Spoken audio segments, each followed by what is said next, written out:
Well, it gives me great delight today to introduce Rachel Munder. So hello, Rachel. How are you doing? Hi, David. I'm good, thank you. Really nice to be here. Thanks for inviting me. That's a pleasure, and really looking forward to having a chat with Rachel about her career, what she's learned along the way, how things have gone, things that have gone well, things have not gone quite so well, and what she's learned, and how she's sort of looking to future-proof and continue her personal development for the rest of her career. And plus also, I'm really interested in the learning that we're going to discuss through her book. So it's not out yet, but there'll be details at the end that we'll talk about. And also, if you're watching this on YouTube, there'll be details below of how you can order her book. And that's going to be quite a fascinating conversation as well, because I think there's been lots of opportunities to learn through lockdown. And we're going to look at those lessons that Rachel has put together. So if you could start us off, though, at the start, though, and perhaps just give us a bit of an overview of your career to date. Okay, I'll try and praise it, David, because it's a long journey.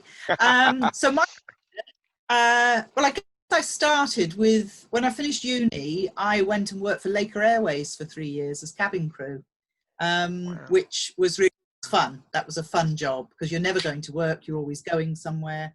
So that was really quite exciting.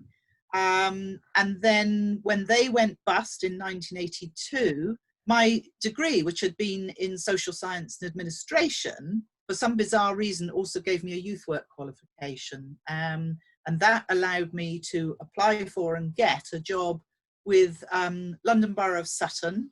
And they were running a project for juvenile offenders, which was very innovative at the time. They were running this project for kids who were coming up into court for an offence that they were likely to get sentenced to a detention centre or a youth custody centre. So, and we were saying, we would go to the court and say, we know you want to send him to prison, but please send him on our project. So yeah. I did that for 3 or 4 years. That sort of kept me, then moved on within the social services arena, then sort of moved into the care proceedings side of things, actually working as a legal officer. All of my colleagues were solicitors, but I wasn't, preparing cases for childcare. So typically child abuse, child neglect, that sort of thing. And then life took a turn, and my then partner, now ex-husband, was offered a job in Thailand, and we decided that we would go. It was a 2-year contract. We came back 9 years later, married with 2 children. And while I was out there, once it became clear that we were going to stay longer than the 2 years, I began to think, actually, I need to do something that's taking my career forward, because I always worked while I was there, but nothing that would have been any value on my CV, really. So I approached the counselling organisation in Bangkok and asked if they would take me on as a trainee, which they did, because I already working with the young offenders. I had a basic qualification in counselling, but I'd never really done it in the way that we would probably understand it. Yeah. So they took on. So, and I did that for 7 years, which was really good experience for me. Alongside of that, I started to run some training programs, assertiveness for expat mums, because what I recognised was among my peer group of mums out there with tiny children, bright, intelligent women who were sort of following their husband's career path mainly, was that most of them really lacked assertiveness and confidence. So I ran those. I used to run a weekly column in the Bangkok Post, all sorts of sort of just seeing things from a slightly different angle. Returned to the UK in the year 2000 with a 6-year-old and a 3-year-old, and no longer living in London, but living down in Hampshire, which is where I live now. And then there was this big decision. Well, what was I going to do? Were we going to get a full-time nanny and I commute to London? Was I going to be employed? What was I going to do? So I actually at that point signed up as a counsellor with the Lighter Life programme, which is a weight loss programme for people primarily who are obese. And actually that worked really well for me. I did that for 9 years, which was amazing because neither weight loss nor addiction was ever my passion. But it kind of worked because I ran it from home, and it worked around the children, really. So that was my main objective. But because that was never my passion, I always knew I wanted to move on to something else. And I'd recognized that actually my counseling style was moving more towards coaching. And so that's what I wanted to do. So I trained a life coach. But somehow at the point I was ready to do that, I just wasn't excited about it. Don't know why. Somebody told me that you need to go networking to build a coaching business, that it's not about advertising, it's about networking. And I came across the franchise opportunity to run the networking groups with the Athena Network, which is the women's networking organization. And I remember reading the job description on their website and thinking, how did they know about me when they wrote this? Because it just seemed so perfect for me. So signed up with them in the year 2010. The objective was that you had to establish your 4 groups within the first 18 months or 2 years, which I did. Absolutely loved it. Constantly meeting new people. And then alongside of that, I thought actually what I could do is a bit of business coaching. And so gradually started to bring that in. But I'm a little bit of a sort of jack of all trades. I like doing a bit of this, bit of that. So this time I'm also starting to develop my own speaking. I joined Toastmasters, started doing training in speaking and all sorts of bits and pieces, developing aspects of the business coaching.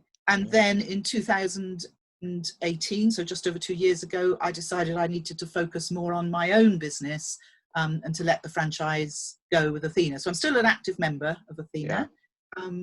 And that's what I'm doing. And so now I'm all about addressing female progression in the workplace. Is kind of my passion. Wanting the equality thing is important to me, but it's more about the women themselves having the confidence to be the best they can be, to put themselves forward, and to get rid of that nagging doubt about themselves and their ability. So it's really, so I'm supporting the women in that aspect, but it is all part of the structure of society as well. So brilliant, good. And so what has self-development meant to you along the way of your journey? Well, I mean, it wouldn't have been something I was conscious of at all until I started with Athena. Really, I would say my own self-development has been on a massively steep learning curve in that last 10 years. Obviously, I was developing personally before that, but it probably wasn't a term I was familiar with. And it would almost have been per chance, if you know what I mean, prior to that. But for me, it's always about constantly learning, constantly looking at what I'm doing, constantly trying to be the best I can be in all sorts of ways. And that's not just about being good at what I do, but it's being a good person. But yeah, just always trying to learn, meet new people, new ideas, and run with some of those ideas. Yeah, brilliant. And is there anything you wish you'd have known or been told at the start of your career? Yeah, I mean, I think it became obvious to me, even going right back to that job with the juvenile offenders. I mentioned that we were quite innovative in what we were doing. And I remember that we ran a big training day for people from other local authorities to come and learn about what we were doing. And I was very instrumental in the organisation of that day. From working out, how to welcome people, how to direct them to the toilets, how to organise the food, that whole thing. And I remember thinking at the time, I'd love to do this full time, events organisation. Yeah. But I didn't even know it was a thing. And of course, we didn't have internet. I'm talking quite a long time ago. So there wasn't anything I could Google and find out about. But also, it wasn't really within my awareness to be self-employed, particularly at that age. I would have been in my late 20s by then. It just wasn't something that I thought of for me. So I never did it. So I kind of, and the same sort of thing cropped up the more training I was doing. So even in the next job, I was starting to do quite a bit of training for social workers. And I remember thinking, oh, I'd love to do this sort of thing full time, but not actually, I didn't have the conversations with people to find out if I could do it full time. And that I could have done, certainly. But so I kind of wished I'd been braver, and just known that there was more opportunities than a paid job for me. Okay, so I dare say that, you know, learning is very important to you now, which is a lovely introduction to your book, which I'm just going to take this off the wall. So 50 lessons from lockdown, and I think this is really quite important, and I'm sure, you know, obviously, how did you get the idea of to set this up and to go for it? Okay, well, I think what happened for me, as with many of us, I think, that in those first few days of lockdown, it's like, okay, so what is this going to mean for my business then? Because at that point in time, the only bookings I still had in my diary were much further on in the year. In fact, although, you know, they have been subsequently confirmed, but we don't even have dates for them. And it's like, what is this going to mean for me? And a lot of people were quick off the mark, offering free webinars, free this, free that. And I thought, well, I could run the same sort of thing, but then they've already done it. I didn't quite know what I could do. And I'm on a coaching program. And so this was addressed for all of us in the coaching calls. And the coach, who you know, David, is the wonderful Julie Creffield. Oh, right, yes. She said, well, bring it back to what you do. What can you offer? What do people appreciate about you? And I thought, okay, well, what people appreciate about me is I seem to have this skill of just very gently saying to people, think about something a little bit differently, think it's a different way. And I write a weekly post that goes out to my mailing list along those lines. So I thought, well, maybe then I can write that kind of post every day. I will write a post, I will put it across my social media channels with the objective of helping people keep sunny side up. So I picked a theme. Each day there'd be a different theme. It was under the hashtag what one small thing, because I'm always looking for that one small change. Don't make it big, don't make it difficult, just one small thing. So it would be topics like, what one small thing can you find or do today to make you smile? What one small thing can you do to help somebody else, because that will make you feel good too? What one small thing can you be grateful for? And then perhaps it would become a bit more complex, because I was, you know, struggling for topics as we moved on and on, because I mean, I don't think any of us thought it would last as long as it did. And actually what happened, I committed in my own mind to do them every working day. I wasn't going to attempt to do them at weekends. And of course, quite a few bank holidays in that period. And I would number the days as I put the post up. So it would be day 20, day 23. And as I was approaching day 30, and the same for day 40, and actually the same did happen for day 50, because I'd think, oh, people are losing interest, nobody's commenting anymore, I'll just stop them now. And what happened at each of those times was I'd bump into somebody either virtually or here locally, and they'd say, oh, I love those posts. I really read them every day. I know I never say thank you or like them or comment, but I really love them. And that happened every time. So I thought, okay, I'm going. And I kept going till day 50, which was actually the 1st of June. Of course, things had started to change a bit for everybody by then. So I thought, no, I really am knocking it on the head. I thought, actually, why don't I put them into a book? And it would be a really quick and easy book to make, because I've already got the images, I've already got the pieces, they don't need editing, and I could sell it and donate all the profits to COVID-19. We all know books isn't going to be a huge earner. That's not why I wanted to write it. I just thought it's a shame to have done all that work and not do anything with it. And so that's kind of how it came about. Brilliant. And so is there sort of any one of those or a couple of those 50 lessons that you think sort of are more important than others? That sort of perhaps stick out? No, yes, I don't think there are, David, because I think different things resonate with different people, and they resonate on different days at different times. So it's one of those books that you could either have it on your desk or your bedside table and do one a day or one a week, or you could get into it when you're feeling a bit down, want a bit of inspiration, and find the one that seems to match what you're thinking and feeling and whatever. So I don't think it would be for me to say which one might be the most powerful or helpful to you or to the next person. And actually, you know, that even be different for you on a different day of the week, as it were, depending on how you're feeling. Yeah, that's very true. It depends on how you're feeling and where you are. And I think also what you said earlier about it's just sometimes just those small little changes. And if you do lots of small ones, it becomes a big one. And then people can look back and go, yeah, actually that has made a big change, which is wonderful. And the reason I haven't got the book, I have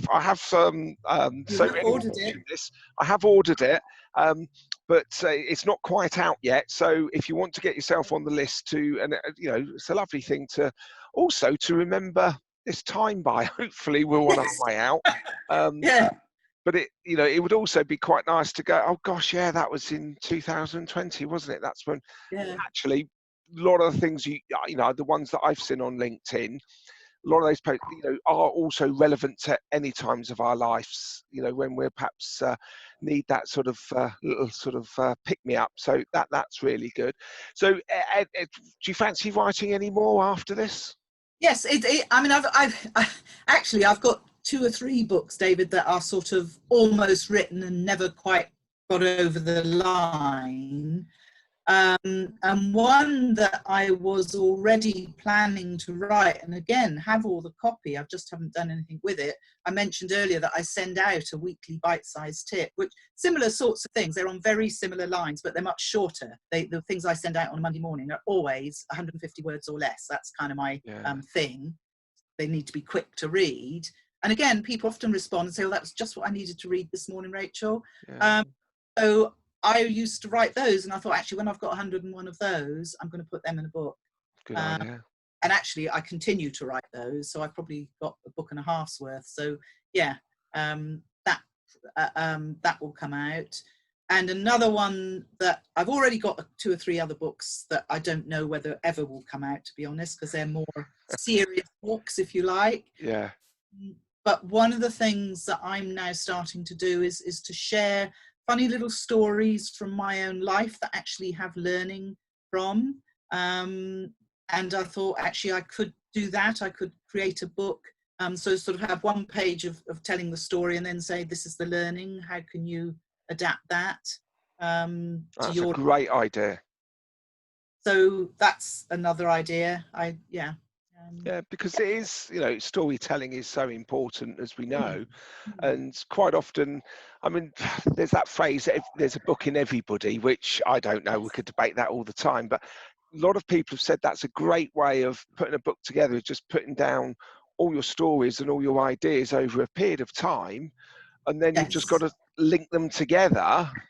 Yes, because I mean, I don't know about you, but when I sort of started speaking, one of the things that put me off really going for it was I remember going to, I mentioned I was part of Toastmasters, and I remember going to the second or third round of their annual competition, and so these were the winners from all the different groups. So there was, you know, the level had gone up a notch, and I remember sitting there thinking, I want to be on that stage next year. And then I thought, but each one of those speakers had a powerful personal story, and I don't have one. And I know you through the Speakers Association, and we know that's a common thought of people that haven't climbed Everest or done anything amazing. But actually, our stories. I haven't got a main story, but I've got lots of little stories that I can draw learning. Yeah, very powerful, very powerful. So what about the future in terms of your continuous development and future-proofing yourself? You know, how do you see that you're going to continue that? Obviously, perhaps, you know, the writing can be part of that. How do you feel you're going to continue to develop that? Well, I think in terms of my own speaking, as you know, I'm a member of the PSA, and I think that continues to teach me a lot and opens up opportunities for me. So that is ongoing. I don't always work with a coach, but I regularly work with a coach. So I'm working with now, I mentioned Julie's program. Yeah. So I'm doing that. And, you know, I listen. I'm not a great one for webinars and that sort of thing, but when I feel the need and when the right teacher appears, that, you know, that they say when the student's ready, the teacher appears, and I do find that happens. I do invest in my own learning and development quite regularly. So, and I think just by networking and being around people, you can pick up a brilliant idea from somebody whose business is completely different, or indeed somebody who's not even in business. You can just, so there's all sorts of ways to. No, that's very true. What I found that I learned from the PSA, the Professional Speakers Association, as you said, we're both members, is the concept of a mastermind group. And I've actually sort of not necessarily, I'm part of one that sort of was starting to develop but didn't quite get there because of lockdown, and we haven't perhaps have been as proactive. But there are certain people that I'm very good at talking to on a regular basis who've got different strengths and different ways of seeing things. And then I've got, you know, so I've sort of created my own virtual type of mastermind group of just people I love going to. Well, what do you think about this? What do you think about that? And it's such a great way of learning, because you're learning from their experiences and their stories. And it's my preferred way of learning, rather than sort of more of an, I wasn't particularly good at school and education and academia, but I love learning from people's ideas and experiences. So I think that what you said there, the networking, and also your Athena group, you must have met. Yes. Just tell us a little bit more about the Athena group, because that I think is a great concept. Yes, so it's a networking organisation. They've got, I think well over 100 groups now, and of course everything's gone online temporarily. And although we will be going back to face-to-face meetings, I think we realise that there is a very big place for some continued online networking as well.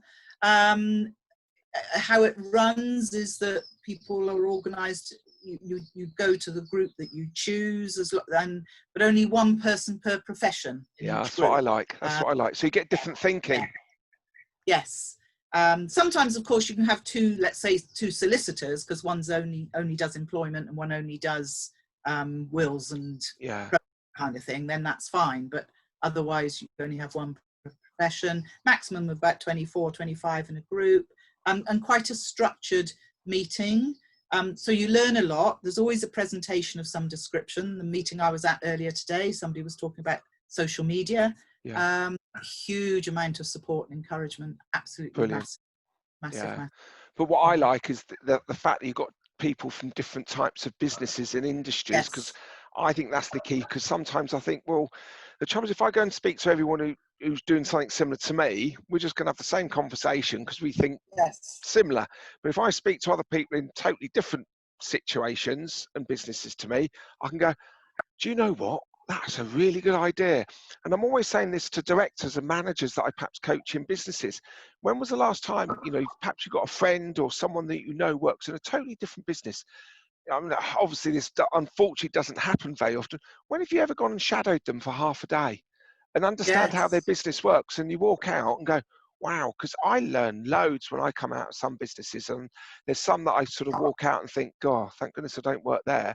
But there's others I walk out of and go, that is so clever.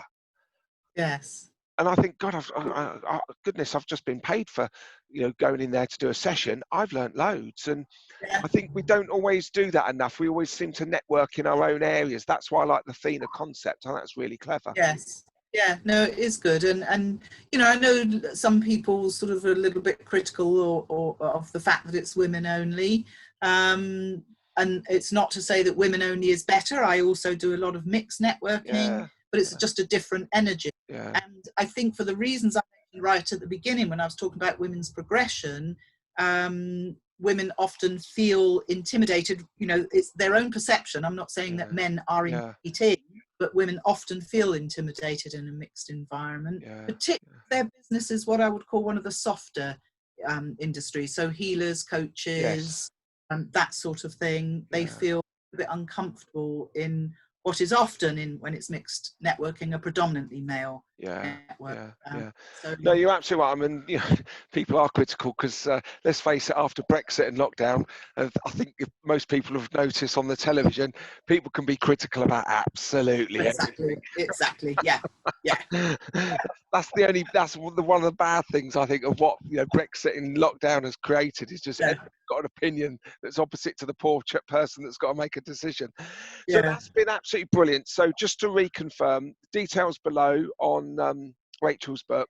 And yes, some inspiring thinking. I've read a lot of these LinkedIn posts over the last few months, and yeah, sometimes you're sort of sitting there thinking, oh gosh, you read one and you go, yeah, come on, let's get going, elbows out as I call it, let's go and make something happen. So thank you very much for that. It's really appreciated, and I look forward to hopefully seeing you at a live event. Yeah, Where hopefully. we all turn up on, you know, together and have a cup of tea and a piece of cake and a biscuit, because I do enjoy that, and it's a great way of communicating and talking. And while Zoom has its great benefits, I think there's nothing beats sort of the live event. It's a bit like watching sport.